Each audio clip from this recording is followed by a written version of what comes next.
Welcome to Alienating the Audience, a probe whizzing through the podcastosphere to the outer edges of science fiction. I'm your host, Andrew Heaton, the thinking man's nerd. This week, we're going to tackle First Contact. No, not the Star Trek film of the same name, although that is a great film. We're going to explore what would happen if human beings made positive contact with another intelligent species. How would extraterrestrial contact affect humanity for good or ill?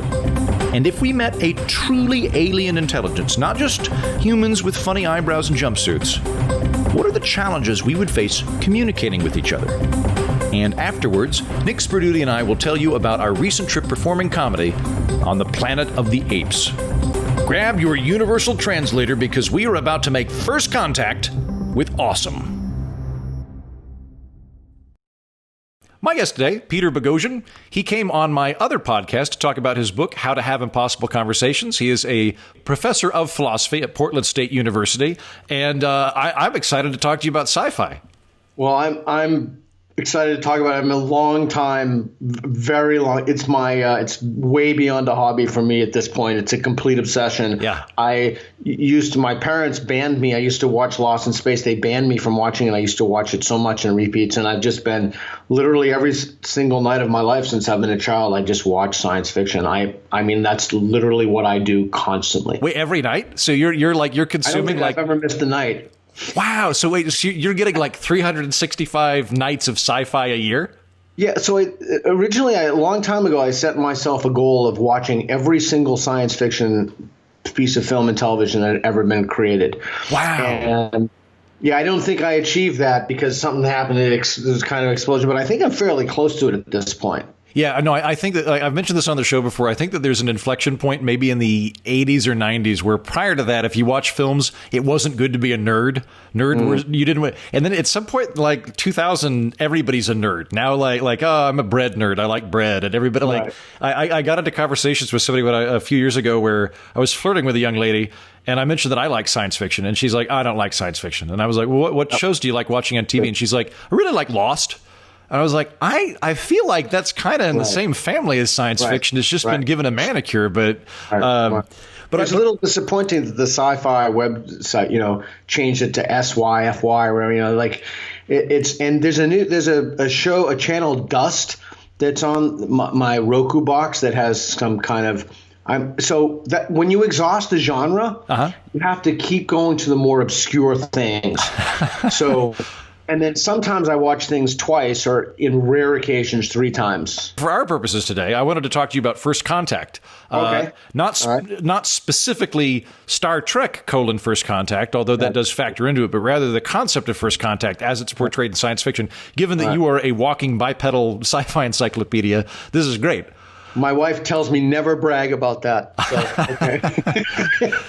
But it does. I mean, it does manifest. So, like First Contact. I mean, just the concept of when we meet aliens, how does it pan out, and what does it look like? And I've been thinking about it today, and I feel like there's sort of 3 or 4 categories that they broadly fall into. There's the really big, bad, nasty stuff where they attack us. There's the kind of predatory or creepy. There's the benevolent.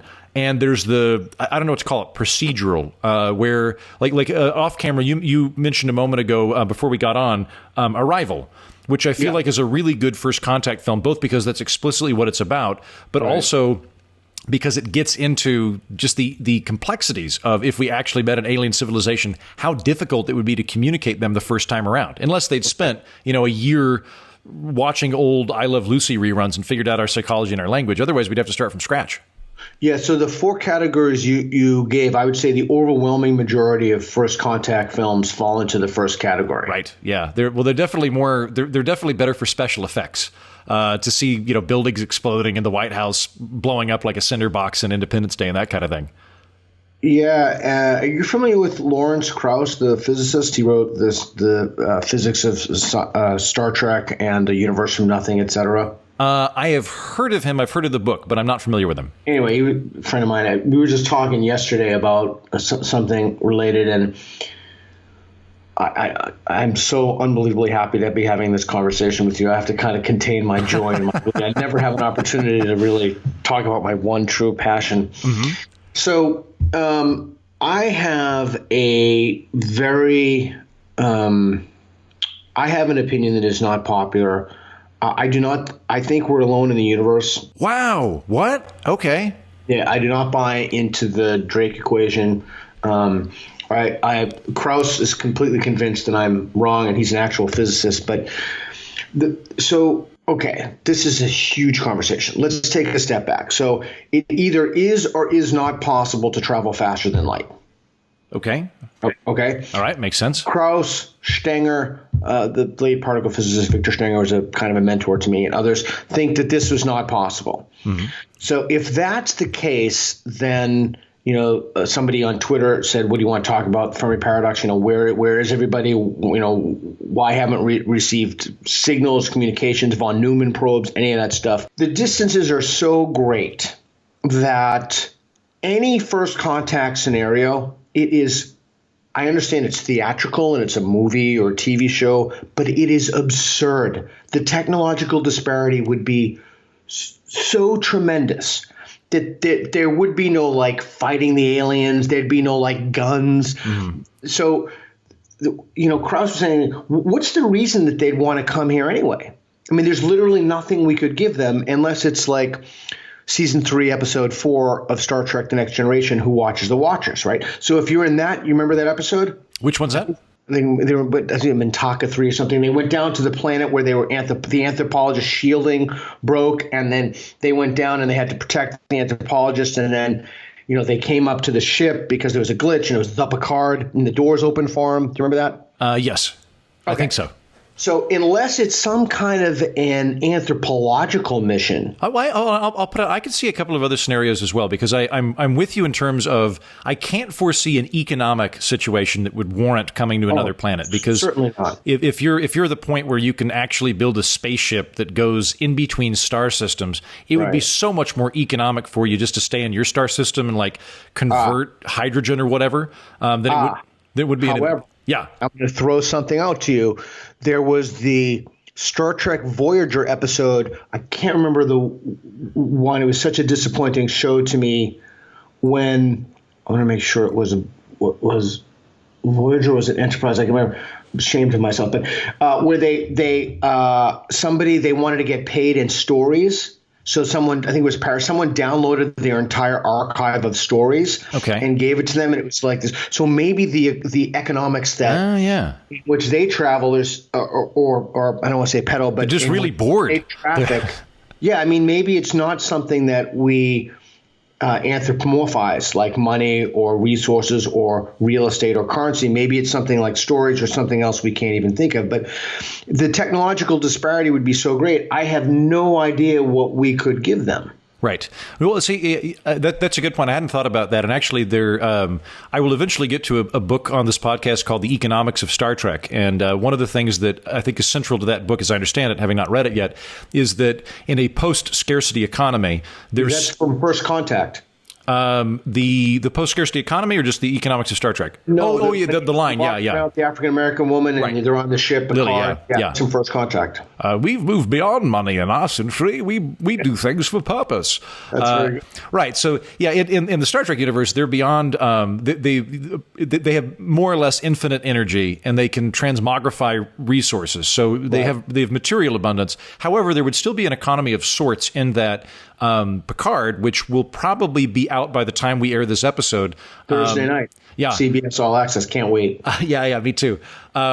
Picard, prior to what we know what's going on in that, presumably is on the vineyard making wine and that kind of thing. There's still a finite amount of Picard-specific wine that we could get, right? So things that have a sentimental value to it. Ben Sisko's dad's restaurant. You can infinitely summon however much food you want out of a replicator. Right. You can't get it from Ben, right? So there could be an economy like that. You bring up stories. Could be that they're just bored aliens that want that kind of thing. The other scenarios I could see would all be, I don't know, non-material. Like conceivably, what if real estate? be real estate too. True. Yeah. If you wanted to like colonize a planet because it was, it had oxygen and that kind of thing, it's easier to do that. Closer to some sector or some sphere than someplace else. I also wonder if there couldn't be like sort of intergalactic jihadists or something where they don't necessarily have a material benefit, but they do in their civilization have a religion to promulgate. And therefore they show up to Earth and go, you have to convert to, quantum Presbyterianism or we're going to lay waste to your forests. Two things on that. Terry Nation wrote, the old Doctor Who's, and I love that question that Tom Baker asked Davros, the maker of the Daleks, if you could kill all life everywhere, would you do it? And he said yes.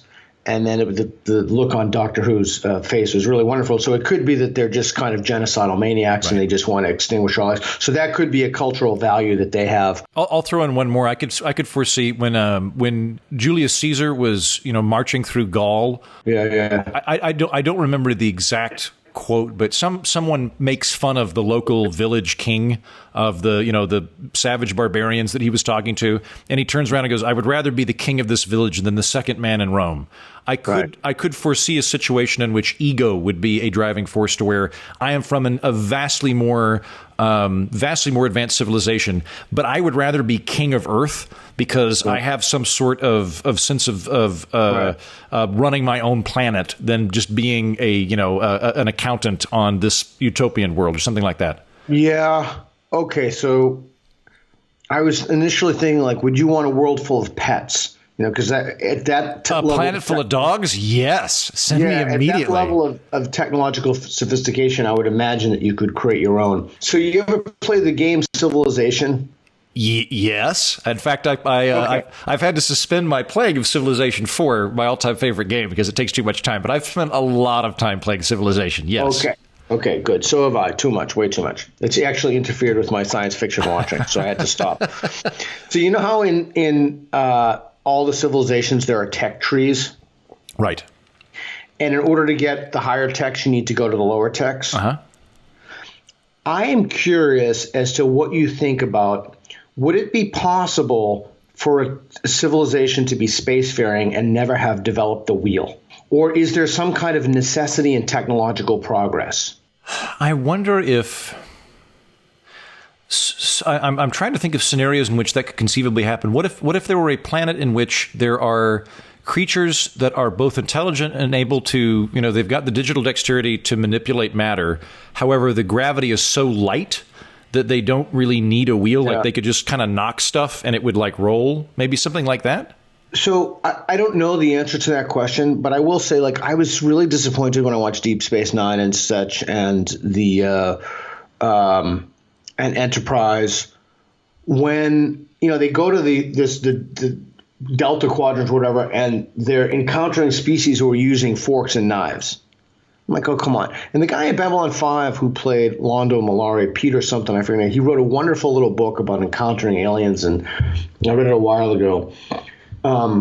I would like to see, I think one of the things that sci-fi is missing is a lot of that like radical difference. Mm-hmm. And I understand we're humans and you put makeup on and such. But I'd like to see some more like concept bending. I'd like to see some more like truly different societies.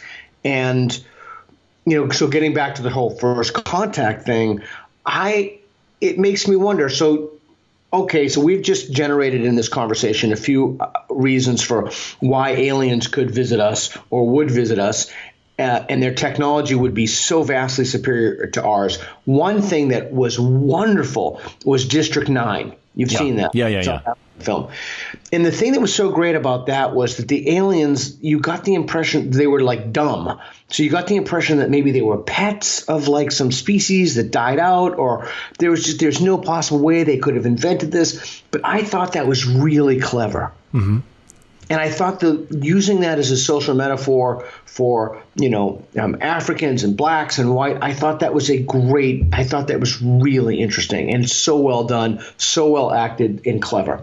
Well, because isn't that kind of like an allegory for apartheid to a great extent, because they're dealing with housing and things like that throughout it? Yeah. And I'll say it is a very interesting way to invert the whole scenario, because a lot of the time in science fiction, the aliens come down, they're self-evidently superior, and a lot of the time there's a kind of moral superiority, and people use the alien civilization as a way to, pick a fight with whatever they don't like on Earth. forth. With that one, yeah, they are like, the impression I got watching the film was that there'd been like a technocrat class or like a first class or something, and they'd all died for whatever reason, and it was kind of the unskilled laborers who had showed up to Earth.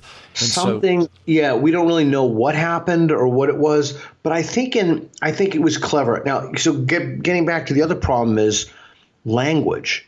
How would we? So ostension is basically pointing to something. So my dog's been hanging out in the bed over there. Uh-huh. If I point to something, he smells my finger. Mm-hmm.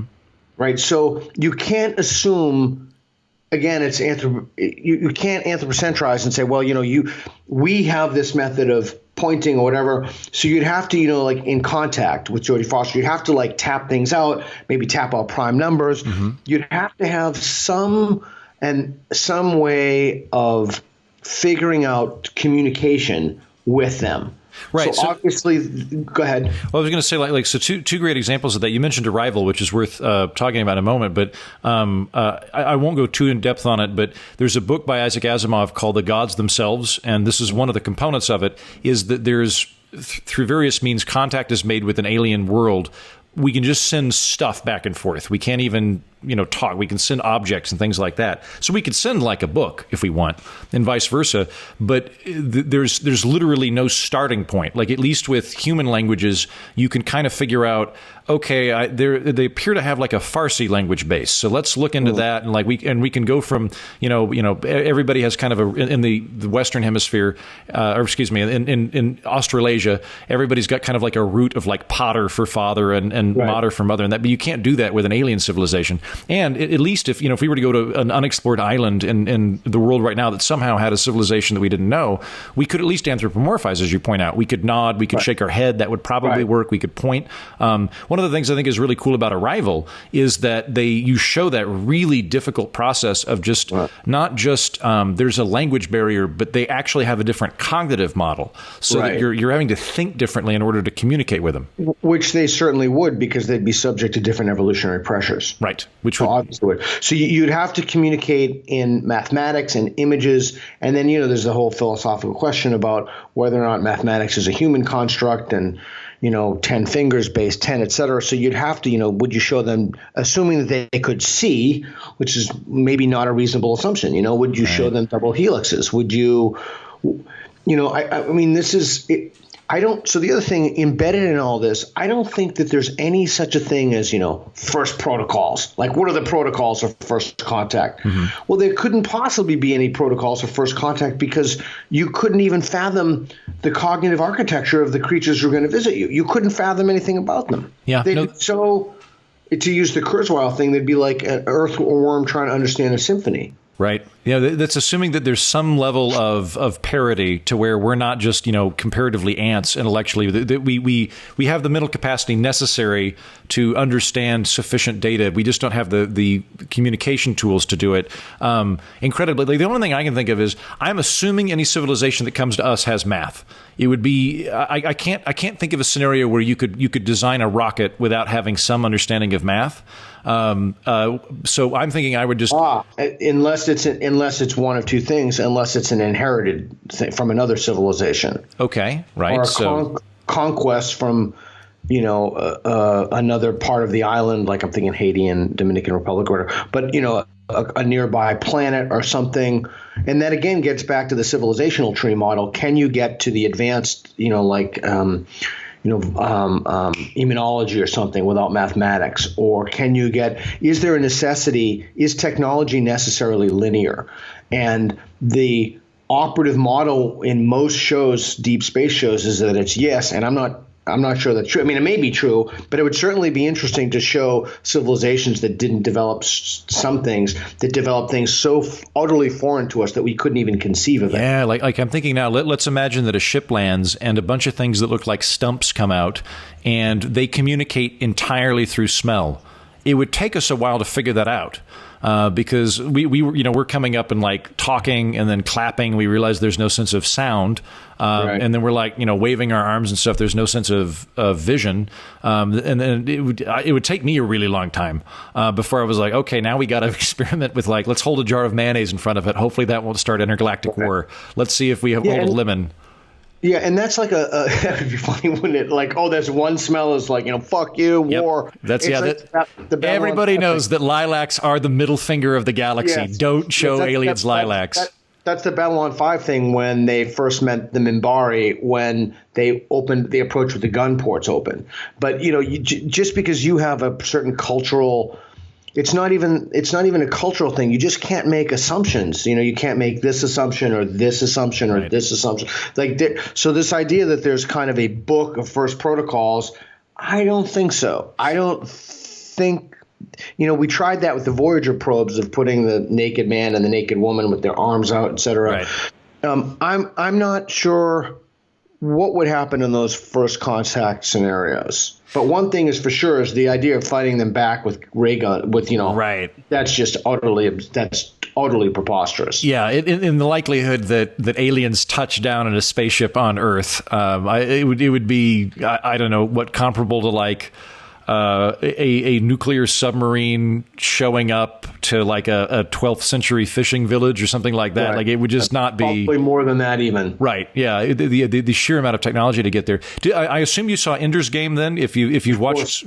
So one of the things that I really like about Ender's Game and Orson Scott Card is he's good at portraying that. Alien cognition.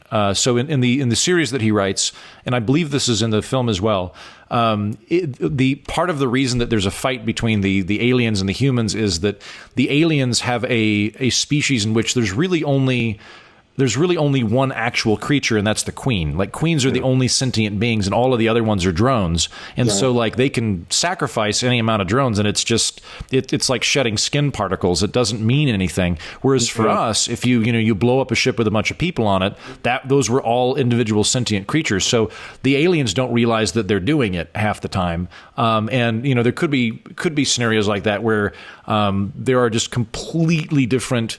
If not socioeconomic models, which is what we tend to, or political economic models, which we tend to explore in Star Trek and Star Wars, could be actual, just very different ways of experiencing the universe. And isn't it a shame that, as far as I know, and I'm pretty confident when I say this, I haven't really seen a lot of that in sci-fi TV and movies. I haven't really seen a lot of even the models that they have, those templates are within bad guys, evil guys. And I don't know. I don't. The whole Star Trek, Voyager thing. It was always like, it's not that they're actually bad people. It's that you just misunderstand them. Well, wait a second. That's just. I would like to see a completely different way of thinking about reality from a species that has been subject to radically different evolutionary pressures. I'd love to see that. And Andromeda tried that a little bit with the Nietzscheans. It didn't work at all. I mean, you've seen this like. Ersatz attempts to do this stuff, but nobody in my maybe better than I, but nobody in my judgment has really pulled that off. Not a whole lot. I mean, you've got like in Star Trek TOS, you've got the Horta, which is a very different thing. So the Horta is a silicate or a silicon-based creature that eats rock, and there's just like basically one queen that lays all the eggs, and then they go dormant for 1,000 years. So there is this very radically different thing, but they're able to communicate with it through Spock mind melding. I think that there's a built-in problem with the medium of television and film, in that if you're writing a book, you can explore those ideas. They're more difficult, but you can explore them. Whereas if you're doing TV and film, you've got to have a big CGI budget to do it, or you have to be very inventive to get around that fact. And also, you're not going to be able to have actors step into that role. So you're going to have a preference for humanoids. Back on you. Yeah, I'm going to push back on you on that. I'm not sure that's true. Okay, so it's just a failure of creativity. It's that I have seen a ton of science fiction that I don't think is written by people who love science fiction. And I think that the audience is, we underestimate the type of people who like sci-fi. They tend to like philosophy. They tend to be smarter than average. They tend to be night people. They tend to be a little bit more curious than average. And they tend to want to be pushed a little more and prodded a little more. And I think that I think I was mentioning to someone on another podcast I did about this a while ago that I think I've been so disappointed in what's been out there. Like, there's so much possibility for parallel worlds. Primer was great. A lot of the time travel stuff has been great. We've exhausted that. We haven't come close to exhausting the parallel worlds. The deep space stuff, now that might be the case. The deep space stuff, because that's, you kind of need budgets for that. I was reading this thing by Keith Kenneth Muir, I think, about sci-fi hallways and how, what the different hallways show and different shows. And I'm always interested in, like, what, as most geeks are, like, how is the construction of that, I don't know why I'm thinking about Babylon 5 so much, but that was all in like one or two rooms that they just kept reusing the same set, which not many people know. So anyway, there you have it. Good. Yeah. Hold on. Before I lose track of this, I want to go back to something at the very beginning of the podcast. You mentioned that you think we're alone. I did.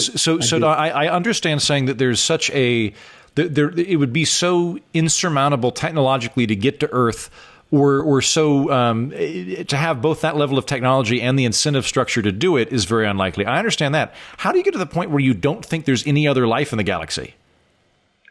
I realize that what I'm about to say is very controversial, and somehow people will listen to this and translate this into me being a Nazi, which seems like everything is all the rage now.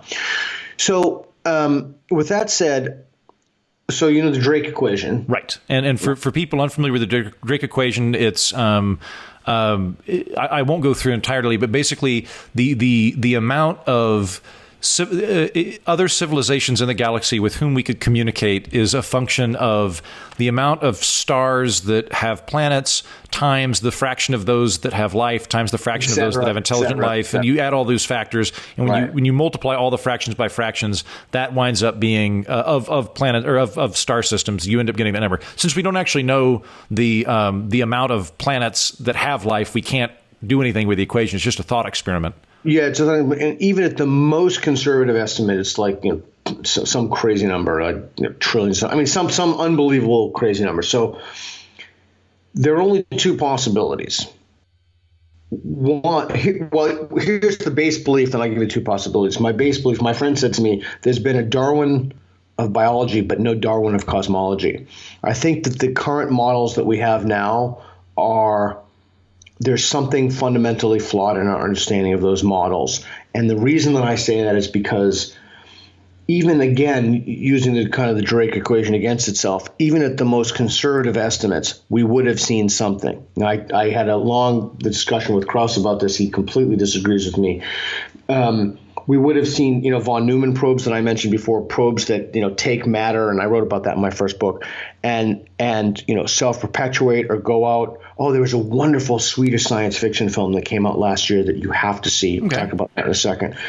And even in those conservative models, we would have seen something.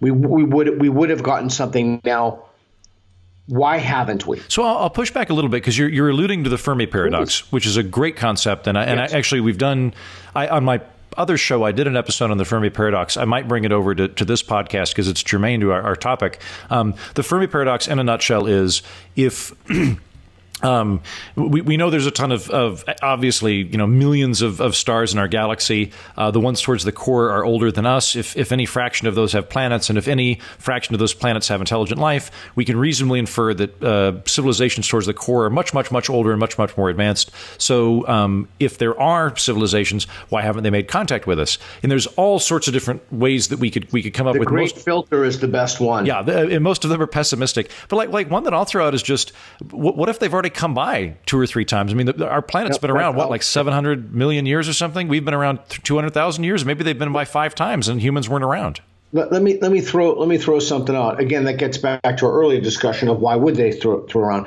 But what's interesting to me about the Drake equation is when you look at, some people in the Cold War, Soviets, I'm a little older than you, but, they wanted to add something into the Drake equation. Maybe we've discovered the atom, they've blown themselves up. Right. Now people are talking about, well, maybe it's sustainability. They were unable to survive their, whatever analog of carbon or whatever it has. But it's interesting that the Drake equation itself is culturally conditioned.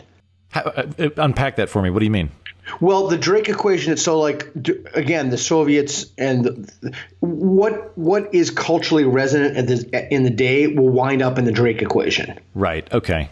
Okay, so as the doomsday factor of every civilization eventually Malthuses itself out or nukes itself or climate changes itself. Yeah, I like the use of Malthus in that sentence. Yeah. So what's interesting is we simply have not been visited yet. Now, you can say that we've been visited. There's no evidence for that. I mean, any one of a number of things could happen. You know, like in Star Trek Moriarty, with the Moriarty arc, they kind of created this, you know, world, like holographic world that you can live in. Okay, I don't know. But again, this is when the vagaries of culture, when you're talking about alien cultures, are just so you can't anthropomorphize those. It's just not, you have no idea what those starting values were. You have no idea if they're carbon based. You just have no idea, period. But the fact of the matter is, even if a certain percentage of those from the Drake equation, those numbers are homicidal alien species, and even if a certain percentage of those are, you know, isolationists, and even the numbers are so great that you have to have somebody has to be. And again, so Krauss would say, well, you know, the time it takes the signals, the distance traveled. You know, the other thing is, if we ever met aliens, you can say, what the fuck, are you lost? Like, how'd you get? I mean, like, why? There'd be no point to it. So I think that our models are off. Okay. That's my opinion. And I don't think... Wait. So hold on. I just want to make sure I understand this before we move forward. So you're not... I don't believe you're saying that we are clearly the only civilization in the galaxy because nobody's been here. So, i.e., absence of evidence is evidence of absence. You're not so much saying that as you think that there's some sort of fundamental precept about the way the universe works that we do not yet understand. We have a flawed cosmology that we don't know, in the same way we used to think the Earth is flat. We have yet to have that revelation, and for that reason, we don't understand how the universe works. And am I approaching where you're at? Yeah, I'm not sure we did think the Earth is flat unless you go way back, but or currently. Yeah. But yeah, that's more or less right. I think our understanding of cosmology is fundamentally flawed. There's something so revolutionary that we don't see about it, and the data point that I have, and I'm not even sure it's a data point, is that there's nothing. I will even go one beyond that. I don't even think that we will discover a bacterial life. Really? Okay. So you mean like were we to go to Mars or Europa or something like that, or do you mean if we were to extend it outward and like we send a colony ship to Alpha Centauri or something like that, we would never find it? I know that is an absolutely radical and seemingly preposterous thing to say, because it should be teeming with microbial life, right? Well, I mean, I'll probably be dead long before then, but I'm happy to change my mind if that's wrong. Okay, I'd love to change my mind. No, that's really interesting, because I feel like most people in a comparable situation would go, our cosmological worldview is flawed. My cosmological worldview is correct. And here's how my cosmological worldview accounts for all these other things. It seems to me that what you're saying is, I'm looking at this and this feels off to me. I know how patterns work. This is a bad pattern that tells me that the paradigm we're using is incorrect. I don't know what it is, but something's not right here. Is that right? That's right. And that is definitely a minority view. A fringe, I would go as far as not just more, a fringe view. Yeah, and, I think if you were to ask most people, they would agree that the question is whether or not we will ever make contact with intelligent life, but not whether or not it exists. Most people would say it exists. Right. Well, so I'll turn it back to first contact on Earth. In theory, if aliens did land here, I know that I think it was the 50s, the government commissioned either the Rand Corporation or somebody to do a study on what they thought would happen in the event that aliens made contact with Earth. So this probably coincides with Project Blue Book, and my assumption is it was kicked off by all the fun UFO movies that were out at that time. And what they came up with in the 50s was that it would be horrible, that there would be pandemonium in the streets, and the existence of extraterrestrials, if confirmed, would erode all of the base institutions of the United States, from religion to faith in government. Right. I take the exact opposite view. I think the best possible thing that could happen to mankind is making contact, because I think we're inherently tribal. I think that we have a fundamental desire to form a team and fight another team, and we don't tend to be cohesive until there is an external team to compare ourselves to. So I think if say we got a signal from another planet elsewhere in the galaxy, there's no immediate threat, but we've confirmed that it's the work of intelligent life from elsewhere, I think it would have an amazingly unifying effect on mankind, because people would say things like, well, I don't like China, but they've only got one head. Right, or I disagree with, Canada or whatever, but my God, we're at least the same species. We need to get our act together in case the aliens come. Yeah, I teach this science and pseudoscience class at Portland State University, and I'm having Nick Pope come in. You should Google Nick Pope. He's a super interesting guy. He was the official are there aliens here? He was the guy who was officially in charge, top secret government clearance, et cetera. So let's go back and think, so he'd be an interesting guest for your show.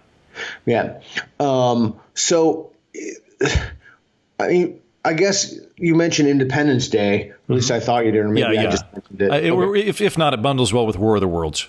Yeah, so it at this point, it's so theoretical. It's not even theoretical. It's so, I don't even know it's so utterly speculative that you couldn't even, I don't even know where to take the conversation, because you wouldn't know anything about it. Maybe they're just microscopic and they're visiting us. You can't even make assumptions about size. Right. Yeah. Or if there's some sort of physical state that we're unaware of, Star Trek would be better about this kind of thing. If there are energy beings or something, or if there are beings which experience time in a different manner than we do, they move backwards while we move forwards, and from their vantage point, we're moving backwards, and that kind of thing. Then they could be interacting or showing up, we wouldn't even be able to detect it. So that kind of thing. But no, I'm curious as to if we made positive contact, or rather we could confirm it. The SETI Institute's got what they call the Rio scale, which is the amplification. What is it? The Rio scale is an ordinal scale of how seriously everybody takes an announcement of there is intelligent life. So if SETI announced we have absolutely got a message from aliens, and then the following day, all the heads of Europe and America went, yep, we've confirmed this, it's true, that would be like a 10. Everybody just agrees that this is the thing now. In a situation like that, I'm curious as to what the reaction is on Earth. Do you think it would be generally positive or negative? What did the signal say? We don't know. It just we've confirmed that it's non-random. It appears to be some pattern of communication, and it's a radio signal from Alpha Centauri. My first thought is not how people would respond, but how they would bend their beliefs to a narrative. Our religious faith predicted this, or it's already written in the Quran, or what have you, or I knew it all the time, and this is. Whatever that narrative would be. But this is totally speculative. I have zero evidence for this. I think it would be a unifying thing. Yeah, that's where I'm at. I think it would. I think the fear factor would be proportional to the proximity.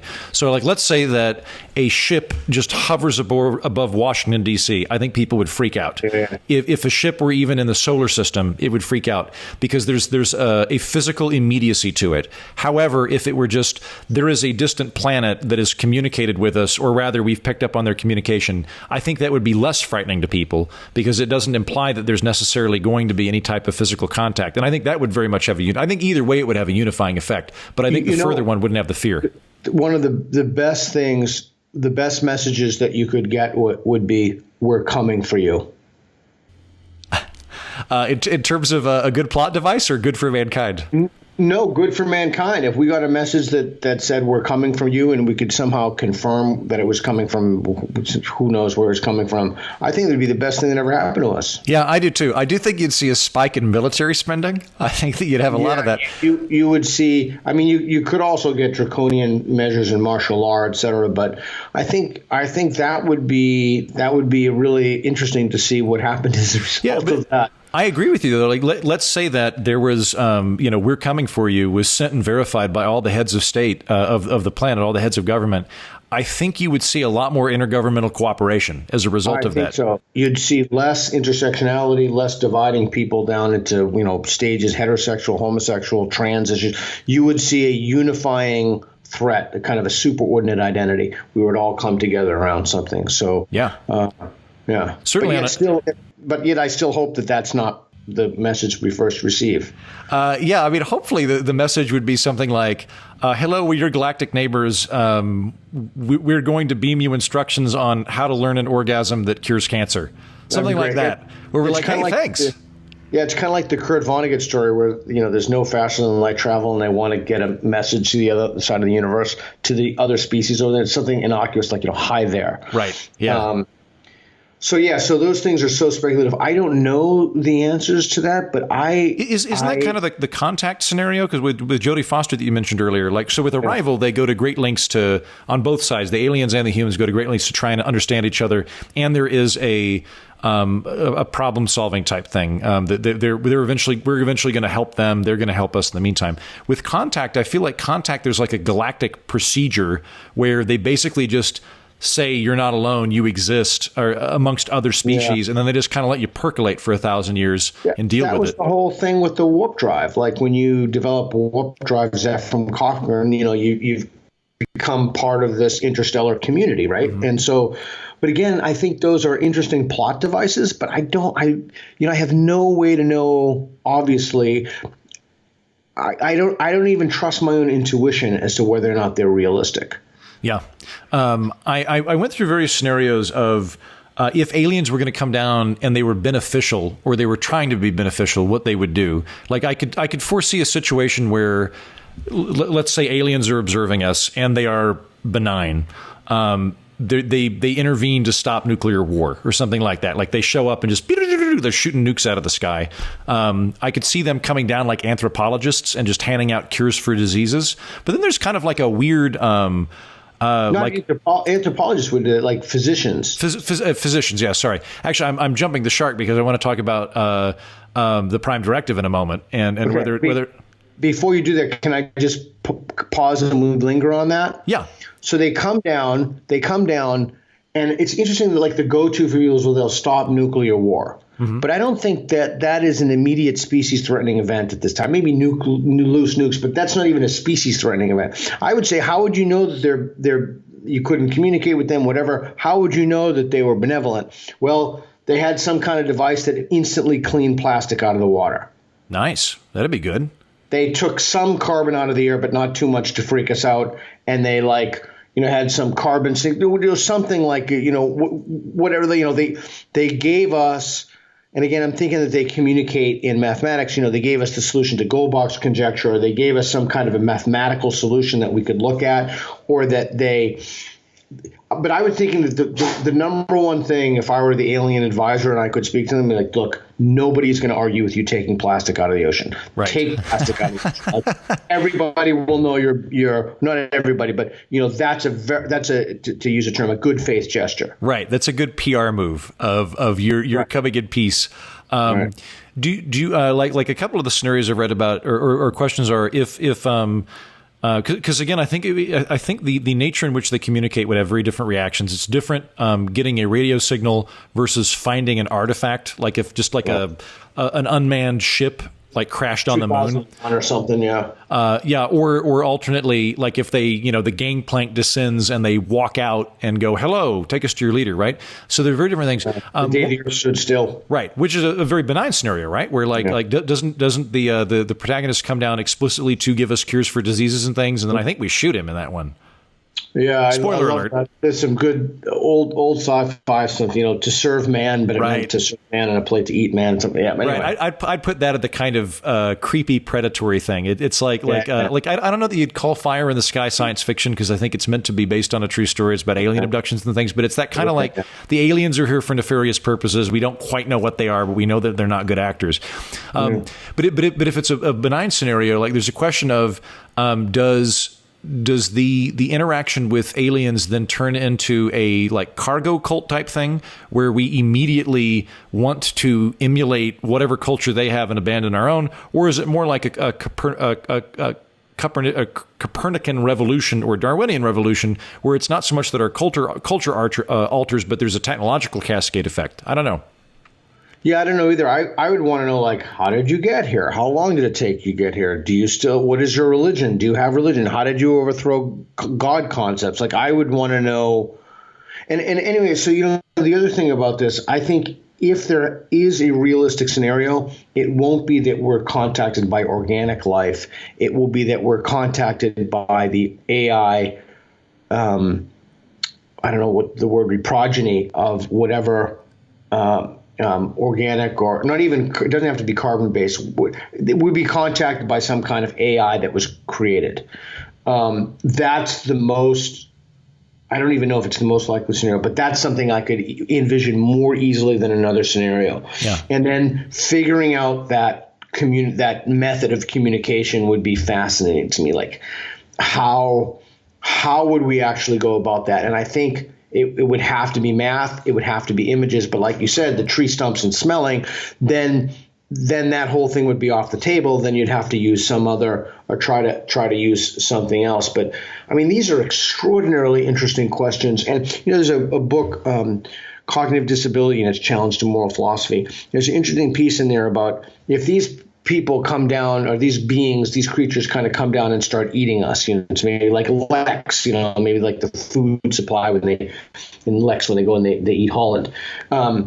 Maybe the justification for them, they could say, well, you it's a kind of a consciousness threshold, and you eat, bugs or fish or whatever, and goats or pigs and sheep, and I'm kind of trying to right, yeah. Cows or whatever, but cows would be lower in the consciousness hierarchy. But anyway, the idea is that you eat them, so we should be able to eat you because we're kind of cognitively on the top of this pyramid here. So it lends itself to some really interesting moral questions. It also lends itself to some interesting moral questions if they're an AI, and then you have like the Cylon, Battlestar Galactica. I mean, there's so much good stuff, so much good AI. Well, you raise a really interesting question with the eating thing, because like in that if we were using the justification of as long as we're twice as smart as the animal we're eating, it's fine. Right. Any aliens that get here that have developed their own technology to do so are presumably twice as smart as us. So I think we would all disagree with them. We'd probably come up with different arguments to defend why we shouldn't be eaten, but they might well have that viewpoint. Yeah, so it forces us to take an honest and sincere look at our own morality and our own. And there's been a ton. I used to teach a computer ethics class where I had a sci-fi quiz, and I'd put like all the sci-fi in, and like Total Recall 2020, like super esoteric stuff. But there are some kind of commonalities in those, and I think that the assumption, there's a philosopher, Donald Davidson, who writes not about this in terms of AI, but like, what does it mean to have a language? What if it's just susurrus, like whispering or, blowing sounds, et cetera? How would you know that it's a language? How would you translate it? What would a Rosetta Stone look like? I think these are all super interesting questions that could be, and Arrival kind of got to that, or did do a good job where they spent so much time. There's a lot of people I respect don't like that movie, but I like that movie. Yeah. But I think that and what do you think about this? The type of people who really like sci-fi would love to see that developed in a thoughtful way. Yeah, I absolutely think so. I mean, that's actually a fairly common refrain I hear from Star Trek fans who like Star Trek. Like I had on Dr. Muhammad Noor from Duke University. He's the head of biology at Duke here a couple episodes back. And he's a big Star Trek fan, obviously. But like one of the things he indicates in the book is he wishes that they would really explore, diversity of life as opposed to just encountering more bipeds with interesting, eyebrow patterns and things like that, like an actual like experiential difference as opposed to just an aesthetic manifestation. Yeah, I think you're right. I think most gung-ho science fiction fans would like to do that for a variety of reasons. I mean, I feel like really good sci-fi is ultimately about it's kind of myopic, and that you're exploring what humanity is by putting it in an interesting scenario, and by having a foil, you heighten that, and it's just a fascinating thought experiment of like I don't know, if you were on a planet where the energy is geothermal as opposed to solar that's doing things, well, presumably that would be a whole different evolutionary system, and therefore would the cognitive system be there? I would eat that up. I think that would be fantastic.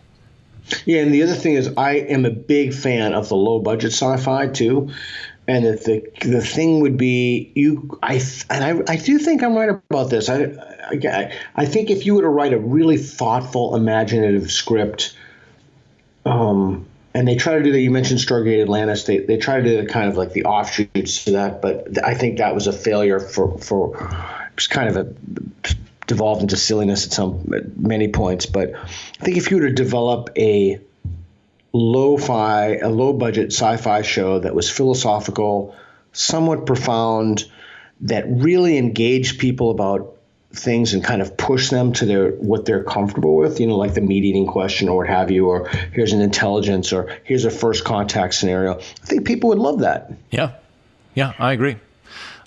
Before I drop this, do you have thoughts on the prime directive? Do you think that should be employed? Do you think it's moral? Because that is a question that is predominant in First Contact. The titular film that we referenced earlier, there's a kind of prime directive that the Vulcans have, although they hadn't codified it the way it later is in Star Trek, but they wouldn't bother anybody until they had warp drive, and that becomes the threshold for the Federation moving forward. And having thought about this, I don't think I agree with it. I don't agree with it either. Yeah. It would move both civilizations forward. Oh, yeah. Yeah, well, because I'm thinking I'm not an anthropologist, but it seems to me that there are a lot of anthropologists who've already had to confront this in a variety of ways, where you're dealing with a pre-literate tribe in Papua New Guinea and or somewhere in New Guinea. And so, you're in a way contaminating their culture by showing up with all of your stuff. But let's say that someone in that tribe that you're visiting has an easily curable disease that's causing them great suffering. It would seem to me that the moral impetus would be stronger for curing them if you can't. You just give them Neosporin and you're able to get, horrible sores to go away, or you've got, an antibiotic, or maybe you've got polio vaccines or something. It would seem to me that would be a more appropriate thing to do than to go, you know what, I want this pre-literate culture to evolve along its own way. We can't possibly interfere with it. Right. So what's interesting about that is that you use a human-centric model in a sense, and that you use that because the other people in that realm are also humans, and you say, well, I wouldn't want this, so you kind of jump by parallel or by but I'm not sure you could do that with a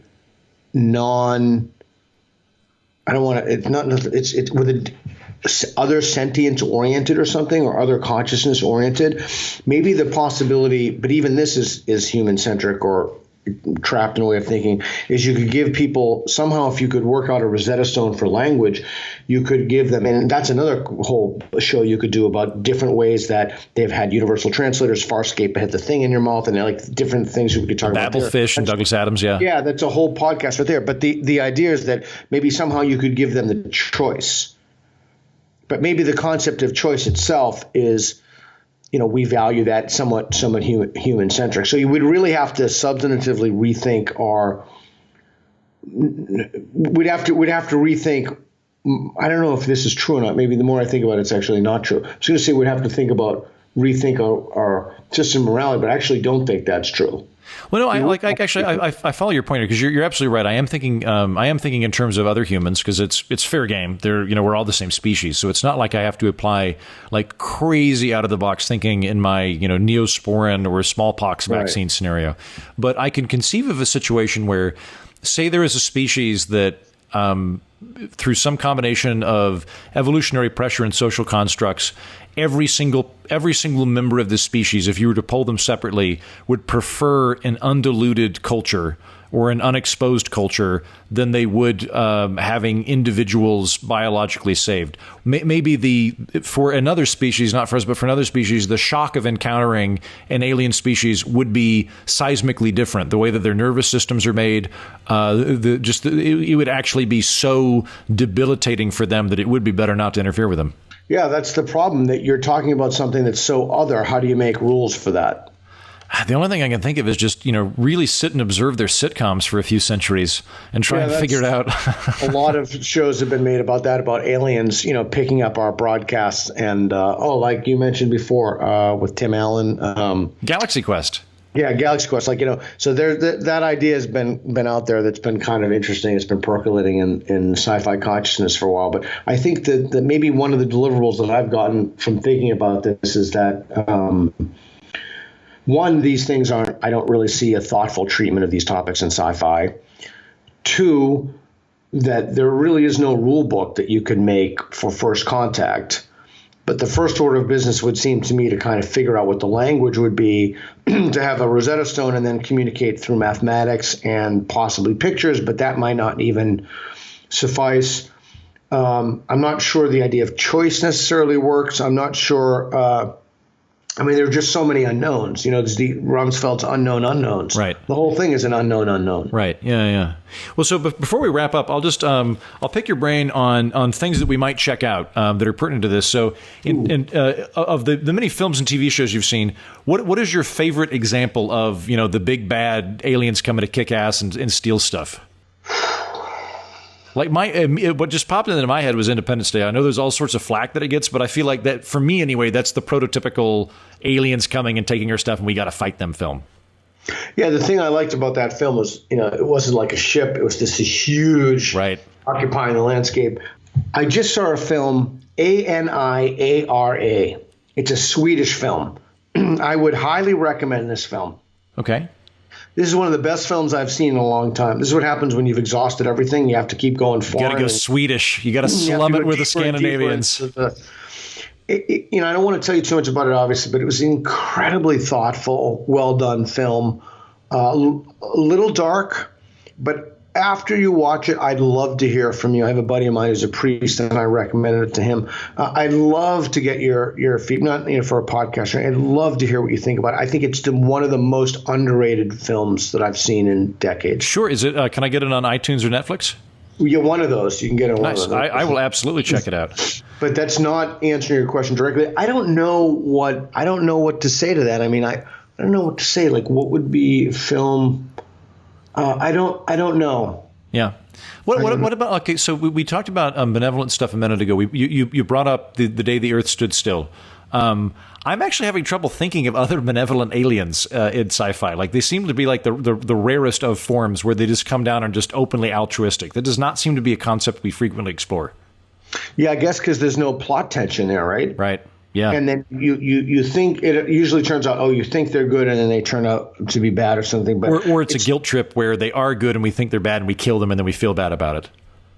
I'm trying to think, has that happened? I'm trying to think of what that's happened in. What does that happen in? I think that's the Earth stood still. I think we either the guy gets killed or we shoot him and try to kill him or something, yeah. And then they're like, you know what? Never mind, we're going away. Or they shoot him and they blow apart a jar and the jar had the cure for cancer in it. I can't remember, but it's definitely a mea culpa takeaway.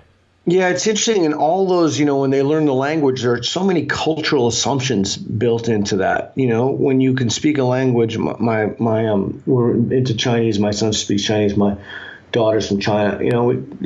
I've been studying diligently for 11 years. I have 5 words, and they're all terrible. But it's brilliant. But there are all these cultural assumptions, and that's why when you look at Chinese translations, they're always the golfing frog. They're just so far off, and they have a whole cultural embedded in them, assumptions about, colors and all this stuff. And that's humans, right? Mm-hmm. That's like someone with the same cognitive architecture.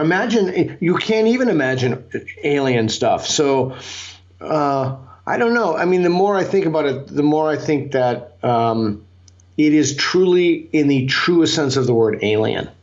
Yeah, I guess that's almost like another answer to the Fermi Paradox is, what if there are other civilizations, but we are all so radically different that we're never going to be able to communicate or even potentially notice them anyway, or something to that effect, that there are, it's not just planets full of bipeds waiting to talk to us. Almost, if it is the case that there's life and they're subject to natural selection, et cetera, and that would be the mechanism of evolution, then And if I am wrong and that the model that we have is adequate for the moment, it can be refined, but it's basically correct, then maybe the universe is teeming with life, and maybe it's even teeming with spacefaring life. But one thing is for sure, it looks radically different than we do. And on that note, we'll go ahead and conclude it. Peter, it's been awesome talking to you. Thank you for coming on. Thanks, man. I appreciate it. Thank you very much.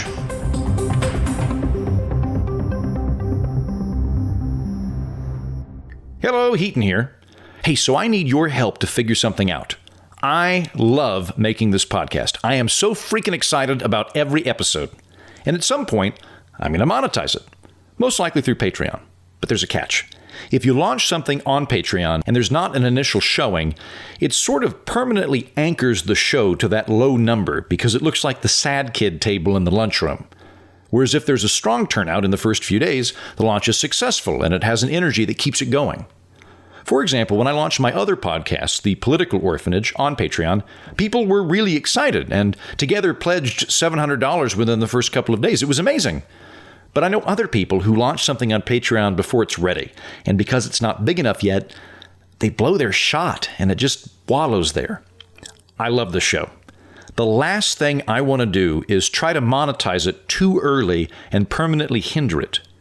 So I'm conducting a whisper campaign to see what the numbers would look like. This is what I'm thinking.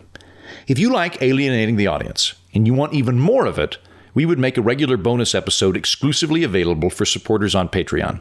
And we'd cover the same cool stuff we currently do, but with one big difference. People supporting the show would nominate the topic. So Patreon supporters might say, review Wrath of Khan. We just want an episode on Wrath of Khan.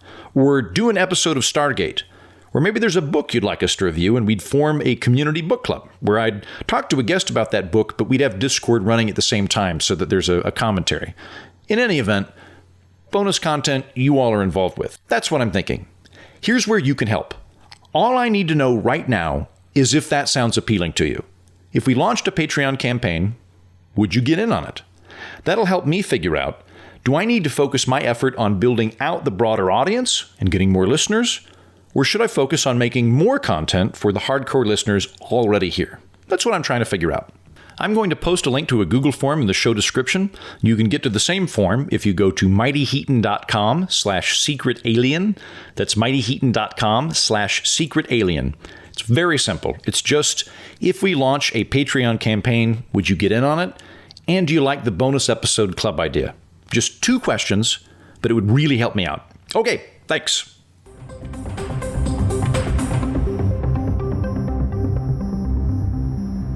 Every week, my friend Nick Sperduti and I perform comedy on some planet or world, improv, stand-up comedy, sometimes sketch. And where'd we go this last week, Nick? We went to the planet of the apes. Yes, for now. The planet. Yeah. Okay.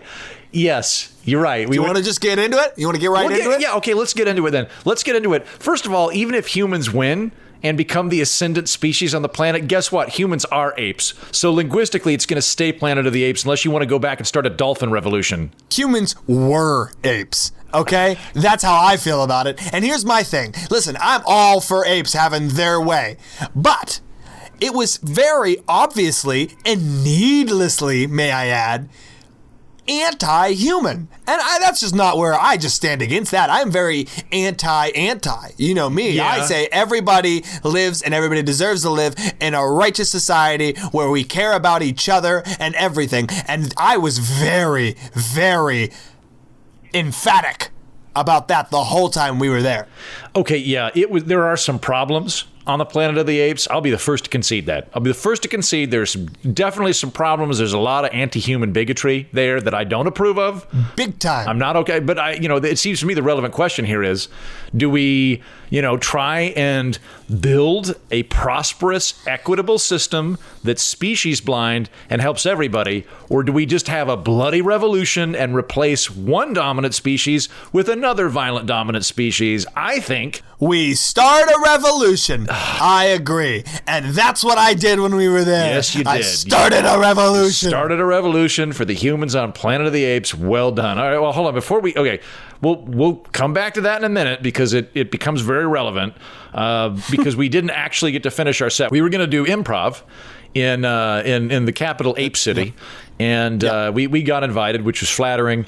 You know what? I will say I can't quite tell if they thought we were inherently funny or if they thought the concept of humans performing comedy was funny. Like if it was an act. That said, though, like that was initially when they picked us up at the spaceport, I couldn't tell. But I got into some conversations with some chimps. And those chimps, they're on top of stuff. Like I got along real well with the chimps. I thought they were great. Here's the thing. Very intelligent. Yeah, very intelligent. I mean, they run their own economy, which I thought you'd appreciate. They do. The chimps do a good job. They have a very well-run baseball league. They are doing big things when it comes to even like new television shows and everything. They got their stuff together. I have favorite thing about no doubt about favorite that. thing about chimp television, having been there for a little bit long. You know what chimps do? Like what humans do with your TV shows, with our TV shows, I guess. Since I'm your TV shows, you're putting that on me. You're putting the whole thing on me. I'm technically human, but human TV shows are like we'll come up with an interesting concept and then we'll just do it until it's dead. We've got one season planned out. Now we're gonna do it 14 seasons until it finally sputters. Chimps plan out a whole plot arc with their television series where they're like, we're going to do 3 seasons. It's going to have a plot arc. It's going to stop, and then that's it. Very high quality. They're kind of like British people. Yeah, no, they're very like they've got a lot. There's a lot of overlap between the CBC and the BBC. And that's true. And so no, I hit it off with the chimps. I thought that they were great, and I didn't. There's a lot of problems with their society. I think that they would be the first ones to admit that. There's a kind of precarious balance. The orangutans are a little hard shell religious for my taste. I found them a tad overbearing, didn't really like the influence they had. The gorillas, and the chimps would be the first ones to say this, by the way. The chimps would be the first ones to say that the gorillas are needlessly militant. They're dedicating way too much of the economy to defense spending and are overly draconian about their treatment of humans. But the chimps are pretty solid, and I think that they do a good job running things. Needless to say, I started a revolution. Yes, you started a revolution. It going. And you know what? I brought some people from Riza with me. I don't know if you realize that. Yes, the monogamous underground that we encountered last week. I'm glad that you have a core group of disgruntled married people that want to start revolutions on planets with you. They met me there, and the MU, myself, and half of the Wookiees, which we ended up splitting, volleyball style. Which we ended up picking very awkward, by the way, because we were high school gym. We were supposed to do an improv show, and we couldn't even get through that because you wanted to make it political. Well, no. The suggestion was human, and that was very obviously a dig at what I was starting, and my shirt that said "I'm a human." Right? Yeah, you were. God, I've never seen you have human pride before. Like that was not a thing. Like, I'm human, but it's not front and central in my identity. It's just for me, it's just a demographic thing, No, I agree with that. Yeah. But for whatever reason, I just got fired up. You got real fired up. And I'll be honest, I'm just kind of in a revolutionary place right now, mentally. Yeah, okay. And so it was just like, this seems like as good a time as any. Late 20s, yeah. That's about the time. You either do it when you're in college or late 20s. You don't want to be starting revolutions in your 40s. That's just at that point you need to be really working on your investment portfolio, thinking about housing and that kind of thing. Yeah, and there's also health things that can come up, and it just becomes an entirely different situation. Yeah. But we broke down mid-show, and I thought it was going okay. I mean, I know I was ranting a little bit, but I thought I was doing pretty well. Yeah, you were doing a little bit. Well, okay. If I might offer some constructive criticism of your performance. No. Oh, okay. Never mind then. I'm just going to say it was a touch Sam Kinison for me. Just a touch Sam Kinison. It was very. Yeah. It was you. I was fired up. Yeah. There was a lot of you were doing a lot of monologuing by improv standards. Yeah, just a lot of screaming. Yeah. Whereas I, on the other hand, I was like, wait a minute, can I just use all the old Polish jokes or dumb blonde jokes or whatever. Can I just say human and they work great. Like they don't know our jokes, but like the format's the same. Like, did you hear about the worst part is you jumped into a stand-up set in the mid part of our improv set. And it did well. Did you hear about the two humans that what was that? Yeah, it was. Do you hear about the two humans? They're driving a truck and they're about to cross a bridge and it says clearance of 10 feet, but their truck is 12 feet tall. And one of them says, "What should I do?" And the other one goes, "I didn't see any cops. Let's just keep driving." That's a great joke. And it killed. Even the baboons thought that was funny. Even the baboons got that. No, the baboons loved that. I remember the one that really killed. It was, why do the humans have glass-bottom boats? Yep. And why did the new human army have glass-bottom boats? And it was so they could see the old human army. That's a great one. That is a great one. It was good. I liked that. Yeah. So the point is, I got a little fired up. We started kind of yelling at each other. Uh-huh. And I said, fine, I'm starting revolutions with the Wookiees. And you said, no, I deserve half of these Wookiees. And I said, fine, let's split them. And we started immediately. We broke down, put them all on one side of the stage, and we started picking. You got Trebecca first, obviously. Because I'm dating her. Yeah. Currently. And then I got the next two picks because that only seemed fair. Yeah, because, that is true. And I got to say, you were very gentlemanly about that, where I was like, obviously, I get to have my girlfriend on my team. And you were like, that's fair, but I get to make two picks afterwards. And I was like, tip of the hat to you, sir.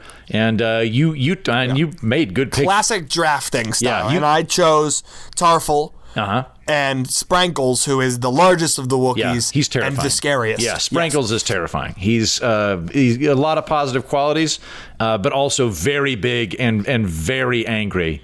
Yeah. And then I went, okay, I will take, because here the thing. What I was thinking was, I had already made friends with the Mount Pelerin chapter of the Planet of the Apes. Mount Pelerin, that is true. The Mount Pelerin Society. If anybody's unfamiliar with it, the Mount Pelerin Society is a group of economists, and tend to be kind of free enterprise, free market type people like myself. And so I was like, well, I'm pretty flattered to be invited to hang out with the Mount Pelerin Society. And they were talking like maybe they'd give me a position in the Chimp administration as a like some kind of economist. And I was like, well, that's cool. So I figured I would go with my first pick after Trebecca was Edward Jefferson, who's a Wookiee that's a former Wookiee senator, and I thought he'd be good, for helping me form a cabinet or something. Yeah, and then I picked after that I picked Warfaro because also scary and can fight. I was really going for the scary fighty ones. Yeah, you were going more like, Cuban revolutionaries. Yeah, and also Tarful because he'd be a good number 2. Yeah, no, Tarful's or number 1, I guess. Well, yeah, I see what you're saying though. He's like, if you're the captain, he's lieutenant. He's very good at that. Exactly. Yeah. His favorite saying is "lead, follow, or shut the fuck up." Like that is, he's very into that of just like make command decisions, do them quick. That's true. Yeah, and then that left me. The only Wookiee left was who incidentally I'm a fan of is Dr. Langara Jr. And I thought, well, Dr. Langara Jr. He's educated. He's a general surgeon. He's a general surgeon. This would be interesting if we get into ape healthcare policy or something like that. Like, I'd really like to get his perspective. I don't know what the health system's like on Kashyyyk, but I'm sure he's familiar with it. So you're basically, you had your group of revolutionaries. I had my group of, I guess, technocrats, and that left Joe Blob. Yeah, it was very, very classic middle school kid left. No one wanted to pick him. Nobody wanted Joe Blob. He's our Gungan. And we kept pushing him back and forth, and he was like, Misa wants to be on your team. Yeah. And then we were just like, it's not about teams. We're starting a revolution. And I had to explain that. And yeah, Joe Blob's our Gungan, and I didn't want him on. I asked him, Joe Blob, do you even understand what gradual Burkean reform is versus revolutionary radical overthrow? And he went, no. And I went, well, then how about this? Why don't you just be the referee? Not that we have referees in war, but you go ahead. He doesn't know that. Yeah, he didn't know that, and he was excited to feel included, and went and found that black and white shirt. That was, I think, what he did the rest of the trip was just look for black and white shirts. Yeah, at that point it gets kind of hazy for me because we split off in a little bit of a huff, and I wasn't really sure what you guys got up to. What did you and your little do? bit? Yeah, a little bit of a huff. We were very angry with each other, but that happens when you travel. and when you're on other sides of a revolutionary conflict. Basically, my goal was let's muss up as much stuff up as we can while we're here. So just cause chaos to try and spark a race war? Yeah. Okay.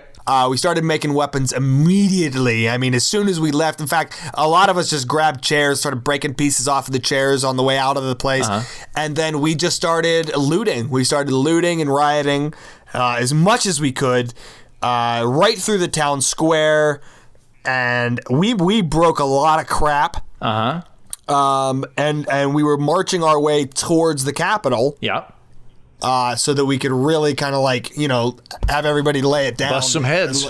What were you up to all that time? Because that was a long time before we got to the Capitol and before we saw each other. I was a lot more wonky, to be honest with you. I mean, I hung out with Mount Pelerin Society, and I made a PowerPoint presentation for the Ape Trade Commission about why I thought that their tariffs were counterproductive. I did not think that they were actually saving any money by putting tariffs. Wait, so you're saying you weren't really that deep into this whole war? You were mostly just trying to fix the economy while I tried to riot and break some crap together? Yeah, I mean, basically, I wanted to kind of it seemed to me that was a situation where top-down reform would be better than bottom-up revolution. I thought maybe we could do this a little slowly. So technically, we were kind of going for the same thing. Oh yeah. No, totally. We're just going about it totally. different ways? I did a meetup in the Ape Capital, and it didn't have great turnout. There were only 6 or 7 people, but the meetup group was on explaining Adam Smith and the economic unproductivity of slavery. And so, Adam Smith, back then, there were abolitionists that were like, slavery is terrible. And again, I am very against the Planet of the Apes human slave policy. I've been consistent about that. But what I wanted to explain to the apes was, look, there's a body of evidence that says that it's actually very economically unproductive, because the humans in this situation, if you're only going to motivate them by threatening to beat them or execute them and stuff, they're going to do the bare minimum. But if you can enfranchise the humans into the economy, give them a little bit of skin in the game. One of my main things at that point was I said, you know what, at least once we got to the town square or the Capitol, I said, fine, all we really want right now is for you to change the name of this planet. Which I was dead against because, and again, you were so against it. But humans are apes. What would you change it to? What would be the benefit of that? I wanted to change it, and they're still thinking about it, by the way, to Apelandia. Because you can keep ape in there, but it doesn't just make it Planet of the Apes. It's not so specific. Apelandia sounds nice. But that just sounds like an aesthetic preference. That doesn't even sound like it has any meaning. How is Apelandia significantly different than Planet of the Apes? I'm still opposed to this because it's stupid. It's different because it's not so specific to saying that it's just a planet of apes. Okay. It's Apelandia, so it feels more inclusive. It's a larger world to it than just this terrible, tyrannical, ruling crapshoot that it was. Well, knowing that you say that now, I kind of regret the advice that I gave to the ape cabinet members. I met with the military junta of gorillas, and they brought that up, and I was like, listen, gentlemen, it's better to rule through fear than love. You're gonna exercise power. Better to have people frightened of you than liking you. No one ever didn't revolt because they liked them. They and that just I feel a little uncomfortable. But they definitely unleashed a very massive wave of violence. Yeah, and as soon as that happened, I said, let's just get out of here. And I think they're still fighting. I'll be honest.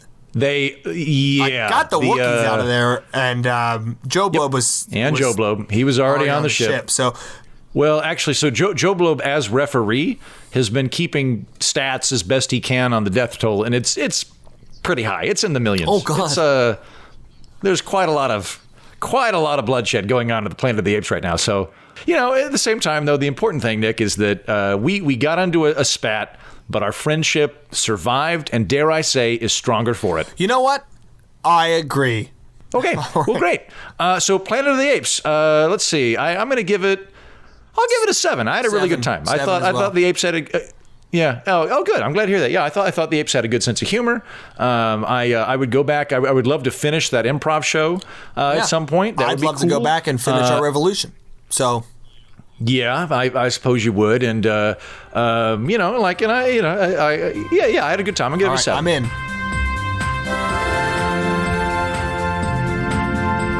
That's the show. Thank you for listening. Thank you, Peter Bogosian, for coming on. I hope you get to meet an alien someday.